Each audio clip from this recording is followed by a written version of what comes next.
Le Seigneur Jésus-Christ est en Bethléem. Ce momentel des mages sont arrivés junior Jérusalem pour demander au le Christ tête en. Ensuite, le roi Hérode fut très troublé. Il appela les scribes et les pharisiens, les prêtres pour les interroger. Après ce quoi il apprit que le Christ devait naître Bethléem.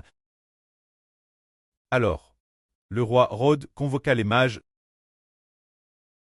et dit aux mages, allez chercher l'enfant avec soin. Quand vous l'aurez trouvé, revenez me faire un rapport, afin que j'aille moi aussi l'adorer. Alors ces mages se mirent en route et partirent pour Bethléem. Alors qu'ils étaient en chemin vers Bethléem, ils virent l'étoile qui leur était apparue auparavant apparaître de nouveau devant eux. Et elle les conduisit Bethléem, l'endroit où le Seigneur Jésus-Christ était en. Ce momentel l'étoile arriva au-dessus de la maison, et s'arrêta elle. Alors les mages entrent dans la maison, et virent l'enfant avec Marie sa mère. Alors ils se prostèrent devant l'enfant, et ouvrant leur trésor, ils lui offrirent en cadeau de l'encens et de la myrrhe. Ce momentel, Dieu avertit les mages en Hervé de ne pas retourner voir le roi Hérode. Ils s'en retournent donc par un autre chemin. Si Dieu n'avait pas averti les mages alors les mages seraient certainement retour faire leur rapport Hérode. Hérode aurait envoyé des troupes de nuit pour tuer le Seigneur Jésus. Et là, mais Dieu a averti les mages en Hervé. Alors les mages n'ont pas fait l'œuvre de Satan selon sa volonté.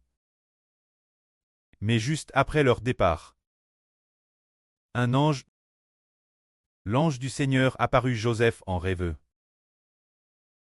Et dit Joseph, élève-toi, prends l'enfant et sa mère et fuis en Égypte.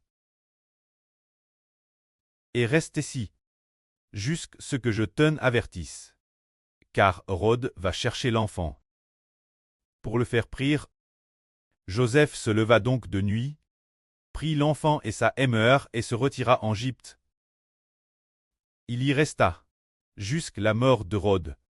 Ainsi, s'accomplit ce que le prêtre avait dit par le prophète. Et les paroles prononcées par le prophète, disant, j'aille appelle mon fils. Sortir d'Égypte. Voyons. Dans le récit de la naissance du Seigneur Jésus-Christ, il y a eu beaucoup de souffrances. C'est le diable Satan, qui voulait tuer le Rédempteur par la main du roi Hérode, voulant faire chouer l'œuvre de rédemption de l'humanité par Dieu, mais Dieu a immédiatement averti les mages.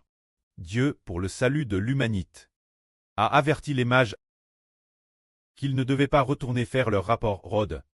Ce momentel, après le départ des mages, l'ange de l'Éternel, Dieu avertit de nouveau Joseph en disant, achetez-toi de prendre l'enfant et sa mère pour fuir en Égypte. Et reste ici, jusqu'à ce que je t'en avertisse. Car le roi Hérode veut tuer cet enfant. Alors ainsi, Joseph s'enfuit en Égypte pendant la nuit, emmenant le petit Jésus nouveau-né et emmenant sa femme Marie en Égypte. C'est ainsi que le Rédempteur envoie par Dieu put échapper aux mains cruelles d'Hérode. Le Seigneur Jésus a connu la souffrance dès son enfance. Pour notre cause, le Seigneur fui en Égypte. Ensuite, le Seigneur Jésus est remonté d'Égypte. Cela a justement rencontré Dieu, dans les paroles dites dans les livres des prophètes, disant « J'aille appelle mon fils » pour le faire sortir d'Égypte. Alors ce verset s'est aussi accompli en le frère Ashbert. Car la Chine est l'Égypte spirituelle. Le frère Ashbert est un fils de Dieu. Le précleste appelle le frère Ashbert de l'Égypte spirituelle, pour aller au royaume des cieux. Que ce soit accompli en le Seigneur Jésus, ou également accompli en le frère Ashbert. Que la gloire soit auprès et au Seigneur. Amen.